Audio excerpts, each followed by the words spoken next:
जो दहशत फैलाए, वीर वो जो ढाल बन जाए।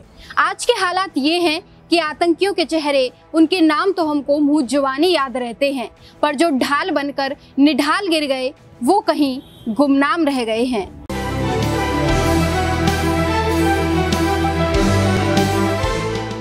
नमस्कार, जय हिंद, वंदे मातरम। मैं हूं नेहा, आप देख रहे हैं शिवालिक जर्नल। एक खचाखच भरा हुआ रेलवे स्टेशन और उस पर अंधाधुंध गोलियां बरसाते दहशतगर्द। जनवरी 2004 में जम्मू रेलवे स्टेशन पर सैकड़ों लोग मौजूद थे जब आतंकवादियों ने गोलियां बरसानी शुरू की थी। कोई माता वैष्णो देवी के दर्शन करके आ रहा था तो कोई माता के दर्शन करने के लिए जा रहा था।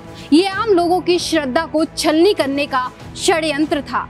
ये मासूमों की शांति को भंग करने की साजिश थी। आतंक के उस काले दिन के बारे में हम आपको बताएंगे। 150 मिनट के उस पूरे ऑपरेशन की पूरी जानकारी देंगे, पर सबसे पहले उस योद्धा से मिलाएंगे जो उस रोज उन मासूमों की ढाल बना था। आज भी वो भगवान बनकर उनके दिलों में बसा है। वो सचमुच त्रिवेणी थे, सच्चाई, संवेदना और विश्वास के त्रिवेणी, रक्षा, वीरता और बलिदान के त्रिवेणी। पंजाब के पठानकोट के रहने वाले लेफ्टिनेंट त्रिवेणी सिंह 1 फरवरी 1978 को एक राजपूत परिवार में जन्मे त्रिवेणी बचपन से ही बेहद शांत स्वभाव के थे। न किसी से लड़ाई झगड़े में पड़ते थे, न किसी के उकसावे में आते थे। पिता कैप्टन जन्मेज सिंह सेना से रिटायर हुए। उनके दोनों बेटियां और बेटे त्रिवेणी पढ़ने में तेज थे। सबके करियर को लेकर उनकी अपनी योजनाएं थीं, पर शायद एक सैन्य वातावरण में पढ़े त्रिवेणी के दिल की बात उनके पिता नहीं जान सके। त्रिवेणी का चयन भारतीय नौसेना में हो गया था। यूनिफॉर्म तक सिला जा चुका था। जाना था, उसके एक दिन पहले हमारी मदर इन लॉ आई यहाँ। उन्होंने, ये मेरी मिसेस 7 बहनें हैं, सभी को हमने बुला लिया यहीं है। तो हमें ये बोलते हैं कि आप क्या एक ही बेटा है, आप इसको घर से क्यों निकाल रहे हो? तो मैंने कहा कि इसको सिलेक्ट हो गया, इसको जाने दो, अभी कुछ ना कुछ तो ज़िंदगी में करना ही है। वो कहते कि नहीं, आप जो है इसको एग्रीकल्चर में डालो। मैंने कहा तो सब कुछ हो गया, टिकटें वगैरह हो गई, अब तो इसने जाना ही जाना है। तो जब ये सभी 7 बहनें बैठ गई, उनके हस्बैंड आ गए, तो ये डिसाइड किया कि इसको नहीं भेजना है। त्रिवेणी सिंह के संस्कार ऐसे थे कि उन्होंने अपने बड़े बुजुर्ग के फैसले को स्वीकार किया। घर में किसी को मंजूर नहीं था कि वो नेवी ज्वाइन करें, इसलिए उन्होंने अपनी इच्छा को खत्म कर लिया था। लेकिन घर में कोई नहीं समझ पाया था कि त्रिवेणी दिल ही दिल में क्या सोच रहे थे। घर वालों की बात सुनते हुए उन्होंने पंजाब के एग्रीकल्चर यूनिवर्सिटी में एडमिशन लिया। त्रिवेणी दिखने में जितने हैंडसम थे, उतने ही दरिया दिल भी थे। दोस्तों के लिए हमेशा हाजिर रहते थे। बच्चे को कपड़े चाहिए थे, वो अपने नानके जा रहा था, नाना के घर में शादी में, तो उसको अपने सुंदर कपड़े में पहनाती थी।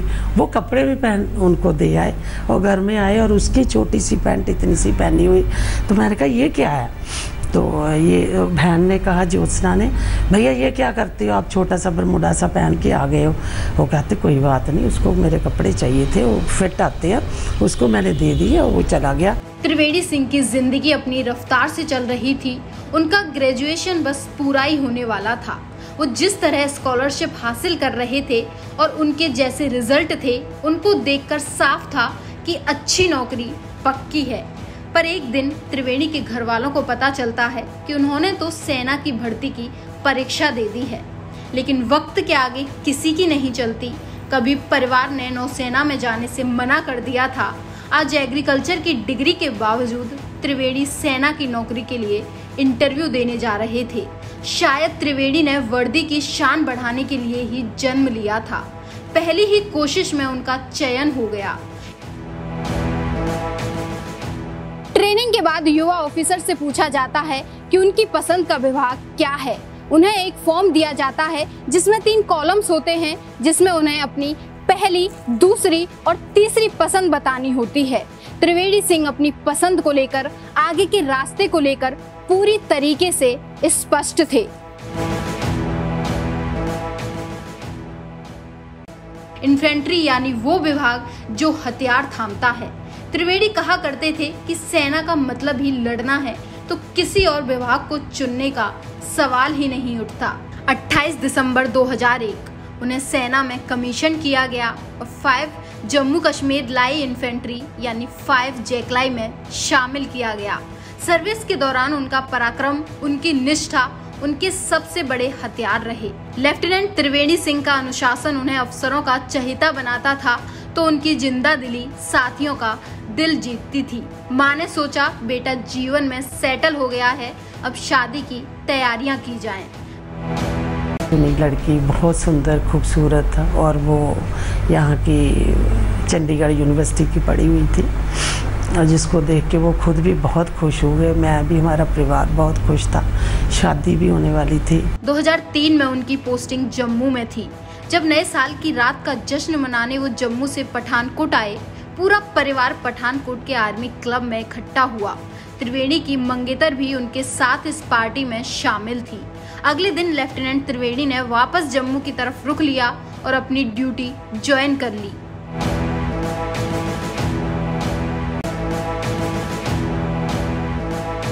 Lieutenant Trivedi Singh quick reaction team यानी QRT में शामिल थे। QRT वो टीम होती है जो किसी भी आपात स्थिति में मिनटों में आक्रमण करने में सक्षम होती है। 2 जनवरी की रात लेफ्टिनेंट त्रिवेदी सिंह दफ्तर में सामान्य दिन गुजार रहे थे, इस बात से बिल्कुल बेखबर कि सजुआ में उनके दफ्तर से महज 4 किलोमीटर दूर जम्मू रेलवे स्टेशन पर एक अनहोनी होने वाली है। जमशेदपुर को जाने वाली टाटा मुरी एक्सप्रेस स्टेशन से निकलने ही वाली थी कि तभी गोलियों की आवाज ने हड़कंप मचा दिया। स्टेशन पर तैनात GRP और BSF के जवानों को ये जानने में बिल्कुल देर नहीं लगी कि ये एक आतंकी हमला है। उन्होंने फौरन सब लोगों को अपना अपना सामान छोड़कर वहां से बाहर निकलने के लिए कहा और सब बाहर कर दिए गए हैं अभी, और उनसे अभी फायरिंग चल रही है दोनों तरफ से, तो अभी कुछ नहीं कह सकते कहाँ पे छुपे हुए हैं, कहाँ पे क्या। जम्मू रेलवे स्टेशन करीब 2 किलोमीटर के दायरे में फैला है। यहाँ पर 3 प्लेटफॉर्म, 7 रेलवे ट्रैक हैं। नए साल का वक्त था, लिहाजा छुट्टियों की वजह से भीड़ भाड़ ज्यादा थी। वैसे भी आम दिनों में भी यहाँ फौजियों की संख्या ज्यादा होती है। फौजी छुट्टी से आते हुए, छुट्टी पर जाते हुए और सुरक्षा कर्मियों की तैनाती भी यहाँ बड़ी तादाद में होती है। जो आतंकवादी रेलवे स्टेशन पर घुसे थे वो फौजी वर्दी में थे।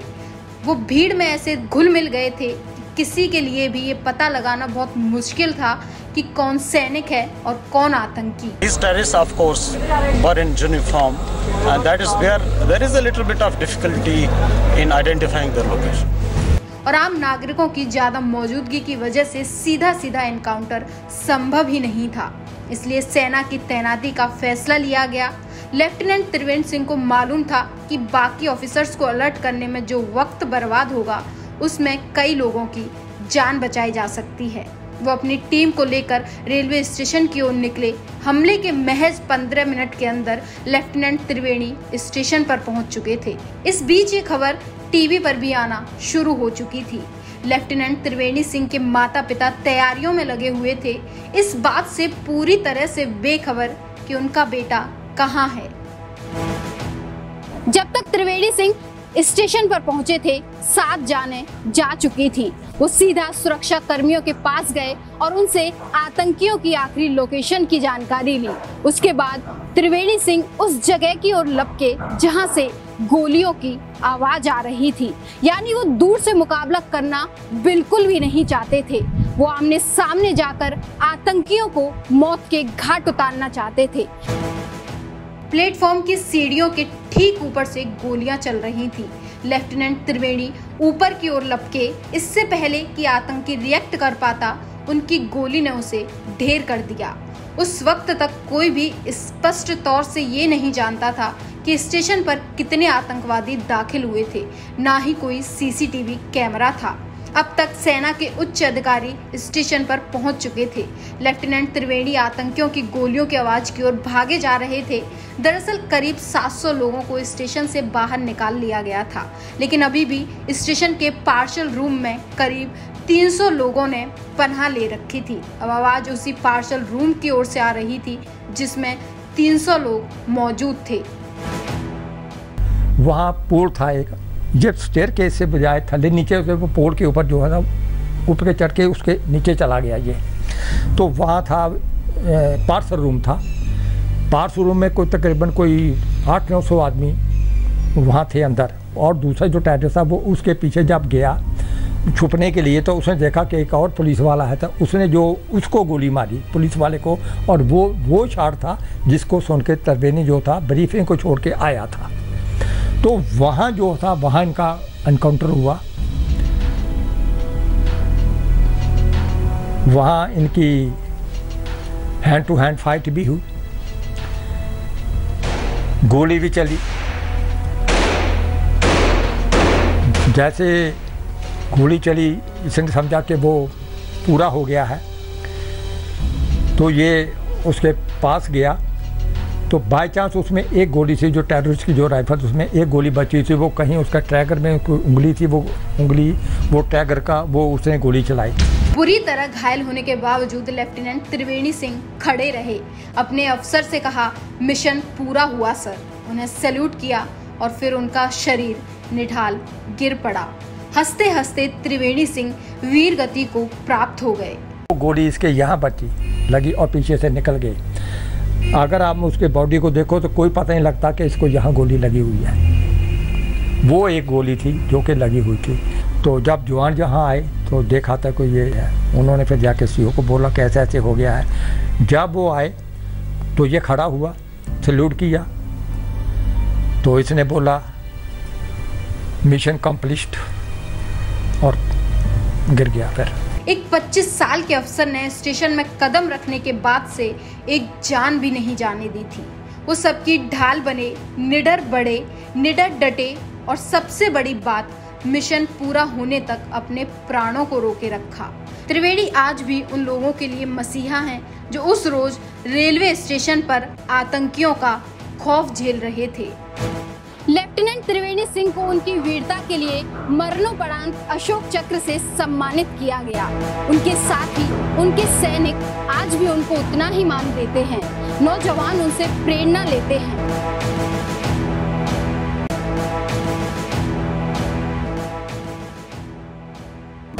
भारत का खून नहीं है पतला, वो खून बहाकर दिखा गए, जग के इतिहासों में अपनी गौरव गाथाएं लिखा गए। उन गाथाओं से सर्द खून को मैं गरमाया करता हूँ, मैं अमर शहीदों का चारक उनके यश गाया करता हूँ। जय हिंद, जय भारत। अगर आप ये वीडियो YouTube पर देख रहे हैं तो हमारे चैनल को सब्सक्राइब कर बेल आइकन दबाना ना भूलें। अगर आप हमारी वीडियो को Facebook पर देख रहे हैं तो हमारे पेज को फॉलो और लाइक करना ना भूलें।